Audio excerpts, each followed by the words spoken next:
দেশীয় ও আন্তর্জাতিক এয়ারলাইন্সগুলোর অংশগ্রহণে দেশে প্রথমবারের মতো অনুষ্ঠিত হতে যাচ্ছে এয়ারলাইন্স ফুটবল চ্যাম্পিয়নশিপ। সকালে রাজধানীর একটি হোটেলে টুর্নামেন্ট উপলক্ষে ট্রফি উন্মোচন ও সময়সূচি প্রকাশ করেন জাতীয় দলের ফুটবলার তপু বর্মন ও Emily.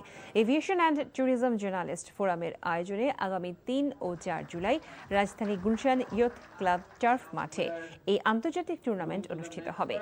One sky one field one champion প্রতিপাদ্যে আয়োজিত টুর্নামেন্টে প্রতিদ্বন্দ্বিতা করবে দেশীয় ও আন্তর্জাতিক 16টি এয়ারলাইন্স।